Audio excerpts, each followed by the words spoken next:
What's going on, Guardians? It's Tizzle here, and in this video I'm going to be showcasing my favorite build of all time in Destiny 2. By now, it's really no secret that Geomags are meta, especially in Episode Heresy with all the Arc artifact mods that we have, but I think you should stick around because this video will teach you literally everything you need to know about this exotic in depth. Like I said, it has long been my favorite build, and with the recent buffs it got, it has never been a better time to showcase exactly how to get the most out of this incredible build so you can dominate all pieces of content. I've spoken about Geomags stabilizers a lot in my past videos, about how they were my favorite exotic when I got them to drop in Forsaken, and how it's just a super fun playstyle, so for the sheer fun factor alone, Geomags has always been my go-to. I still go back to my beloved Geomags and do solo GM runs just for the love of the gameplay. Even if Arc isn't heavily featured in the artifact, it's just something I've always loved using.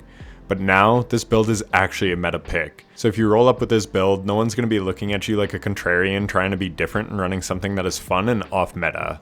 These things are straight up OP now.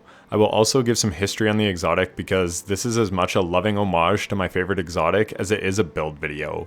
So sit back and let me show you why this build will be amazing for years to come. It all starts with the super, which is Chaos Reach. Ever since its introduction in Forsaken on Middle Tree Arc, it has been the coolest super in the game. The Kamehameha is the sickest animation in Destiny. The problem is, it just isn't that great on its own, but it definitely has the cool factor. It didn't get the super cooldown buff that the other roaming supers got in Episode Revenant because it's not a roaming super. But it has always shone in endgame content because you could cast it at a safe distance and be very accurate with it. And that is where Geomags comes into play. As long as you are dealing damage with the super, it extends the duration of Chaos Reach. So if you pop and run out of enemies, it will drain rather quickly. You have to be dealing damage to get that duration extension. This super is great for ad clear or for dealing massive damage on a single target, and it recently got a 15% buff in Episode Heresy. Trust me, it already hit hard before, but now it's frying. And with Arc being a heavily featured surge, it will also deal 25% more damage when Arc Surge is on, which is massive. Another cool thing about Chaos Reach is you can animation cancel it to save some super. This is really nice functionality as it allows you to spam your super even more frequently. You can cast it on one champion if you want, melt it down, and then cancel your super so you have some energy left to build up more quickly to your next super. So that brings us to the actual exotic Geomag stabilizers. It has the exotic perk Close Enough, which reads, damaging targets with Chaos Reach extends its duration. Collecting Ionic Traces grants you energy for Chaos Reach. Sprinting while near max bolt charge will grant stacks over time. So back in the day, how this exotic worked was simple. You would sprint when you had 80% super to top off your super. This was tons of fun and allowed you to spam supers. You even had mods like Energy Converter, so you could chuck your grenade when your super ended to get back up to 50%, and then pick up some orbs, and then sprint, and boom, you had a super again.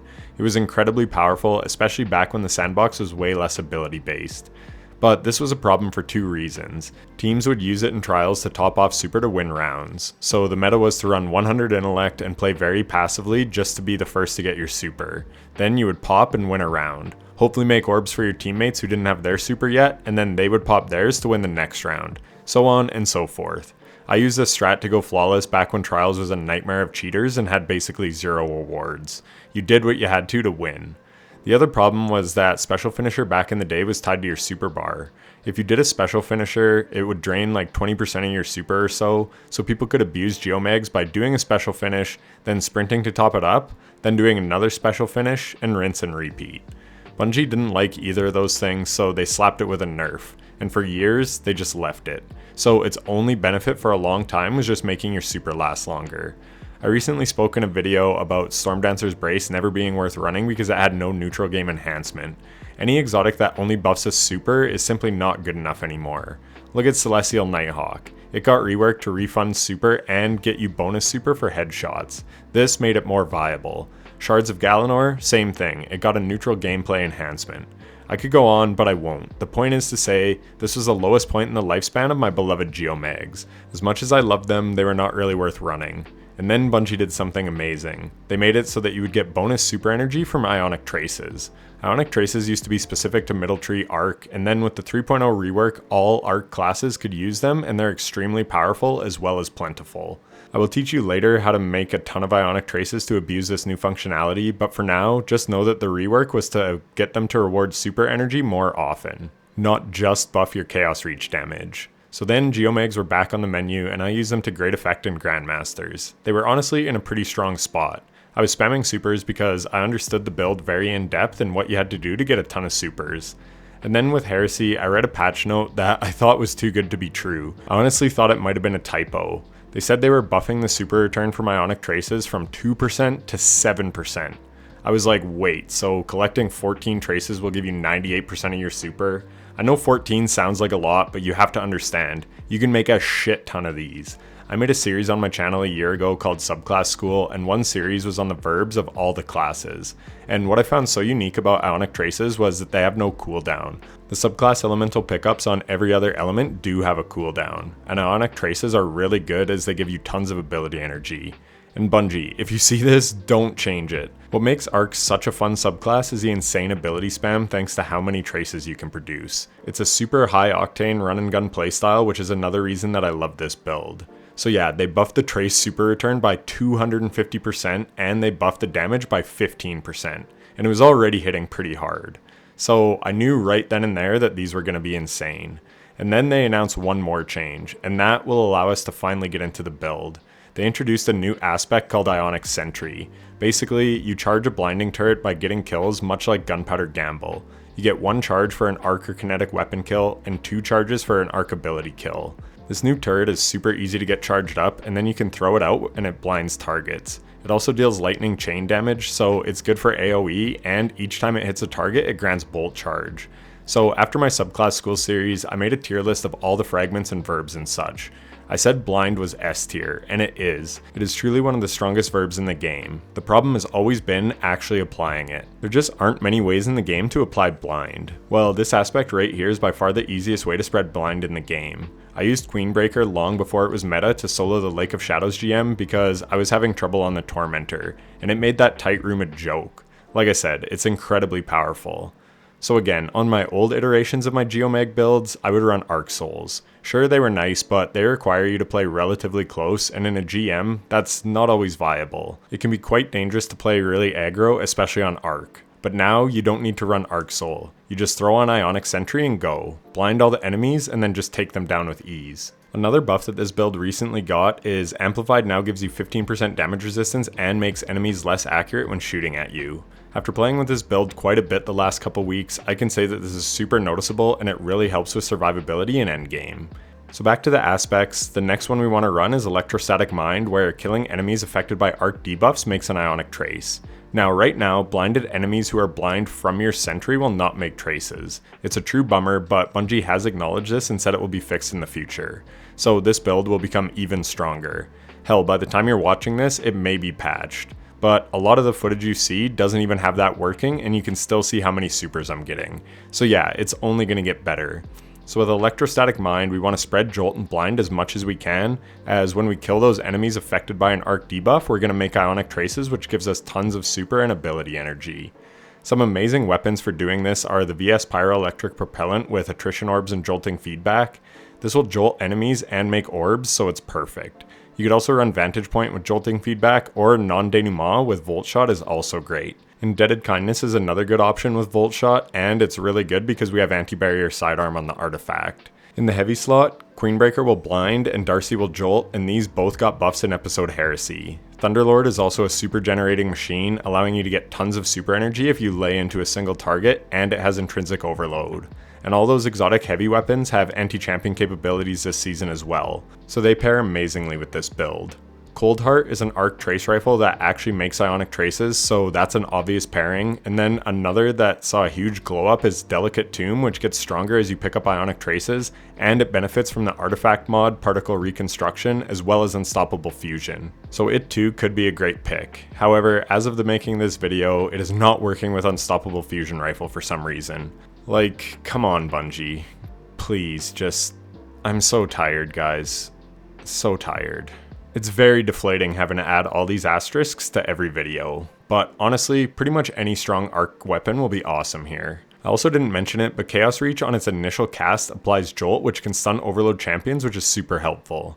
As for other champs, just quickly stun them with a weapon and then cast your super and they should fall over, even in solo GMs. All the footage in the solo lost sectors is actually 30 under light, which is less than GM power, so it goes to show how good this build really is. It will take GM champions down even quicker.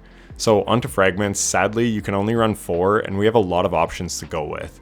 Funnily enough, I ran a completely different setup before this season, and that's why I love build crafting so much. So I'm just going to list all the fragments that are great here, and then you can pick and choose what works best with the activity that you're running.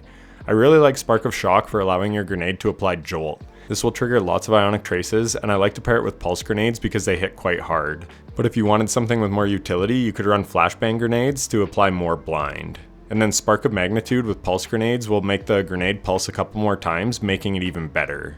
I also run the ball lightning melee, and this has its effect enhanced when you are amplified. I already mentioned the buffs to Amplified giving you 15% damage reduction, but if you wanted even more DR, you could run Spark of Resistance for 25% more damage reduction when surrounded by 3 or more enemies, and these stack together so you will be a tank. You also should run 100 Resilience for 30% more damage resistance. As for your other stats, 30 Intellect is all you need. Trust me, the Ionic Traces do all the heavy lifting here. So then spec into 100 Discipline for more grenades, and then high recovery for lots of rifts. For the other fragments, Spark of Beacons is great for spreading even more blind if you have an arc special or heavy weapon. Spark of Ions is freaking amazing where defeating a jolted target or defeating a target with bolt charge creates an ionic trace. This is awesome with those jolting feedback or volt shot weapons, and it's also great if you run something like the new Lodestar Trace Rifle which can apply jolt. And then we can also run Spark of Discharge where arc weapon final blows have a chance to create an ionic trace, and collecting a trace gives you bolt charge. So this is very, very strong. The compendium shows us how this works, but if you are slaying out with something like Thunderlord, it will just be a constant barrage of ionic traces. The last fragment is also very strong, and that is Spark of Recharge, where you get faster melee and grenade energy when critically wounded. The effect is very strong, but it does require you to be hurt to proc it, so it's up to you if you want to run it. For me, I think the best combination is to go all in on ionic traces. So go with Beacons, which will blind enemies, allowing traces from Electrostatic Mind, Ions to make traces by defeating jolted targets, or it will also make traces from bolt charge kills, Spark of Discharge for ionic traces from arc weapon kills, and it gives you bolt charge, and then either Spark of Resistance if you need that damage reduction, or Spark of Shock so your grenades apply jolt, allowing for even more traces. Honestly, the fragments are super flexible. You can run what I have in the dim link below, but feel free to mix and match. For mods, Harmonic Siphon for our arc weapons, and then I like Heavy Ammo Finder and Ashes to Assets for more super energy on grenade kills. But you could sub out Heavy Ammo Finder for Font of Wisdom for 30 more intellect whenever you have armor charge. On the gloves, Firepower to make an orb when you get a grenade kill, orbs feed us super, and this build is all about getting our super. And then Impact Induction and Momentum Transfer for even more ability spam for making even more traces. Resist mods on the chest piece for whatever the content calls for, but if you're comfortable with survivability, or you have rally flags in a raid or dungeon or something, then Arc Reserves for Darcy Queenbreaker or Thunderlord are also great. On the boots, you could run Arc Surge mods in raids or dungeons, or ability-based mods like Innervation, Invigoration, and Absolution for ability energy on orb pickups, or Recuperation for some quick health gains. And finally, on the class item, Bomber, Outreach, and Distribution for even more abilities when we cast a Rift, or Time Dilation or maybe Special Finisher depending on if you're doing boss damage. You could also run Font of Restoration for 30 more recovery when you have armor charge. With how my build is set up, if you run this, you will have 100 Resil, Recovery, and Discipline, and 70 Intellect if you go with Font of Wisdom. Again, it all comes down to your needs and the content that you're running. There is no one-size-fits-all build, so I'm giving all the options that I use for whatever scenario I find myself in.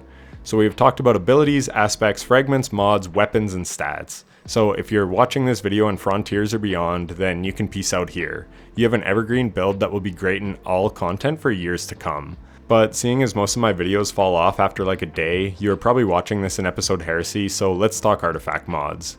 We'll have more in Act 2 and Act 3, so if they apply, obviously use them.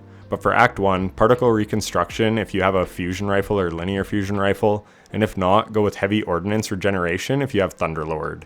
Defibrillating Blast is excellent for survivability, and it deals a ton of damage to champions with the bolt charge, and it applies jolt, so even more ionic traces. Flashover is also good, where when you gain max bolt charge, you also become amplified and your lightning bolts deal more damage. Dielectric for even more bolt charge when we kill arc debuff targets, which we are constantly doing. Hold the Line is awesome with Thunderlord or Glaives. I didn't really mention Glaives, but Nezarec Whisper with Demo and Frenzy is awesome with this build as well. Photonic Flare for more blinding, and Overclock and Load for better handling and reload on arc weapons when amplified. Basically, anything that buffs arc stuff. It's pretty simple. Anyways, that's it for the video. I hope you enjoyed it. This is truly one of my all-time favorite builds in the history of Destiny, and it's honestly never been stronger. Trust me, I've played with every iteration of it over the years, and right now, it's goated. Leave a like on the video if it helped you, and finally, if you're still here, thanks so much for watching to the end. I'll catch you in the next one. Take care. Hey, if you're still here, then thanks so much for watching to the end. If you like what I do and you want to support me further, then consider becoming a channel member. You'll get your name featured on the end screen, custom badges, and other cool rewards. You can also join my community Discord if that interests you, and if you want to see me stream, be sure to follow me on Twitch at itstizzle7 where I stream semi-regularly. Those are linked in the description. Anyways, that's enough self-promotion. Thanks for watching. Take care.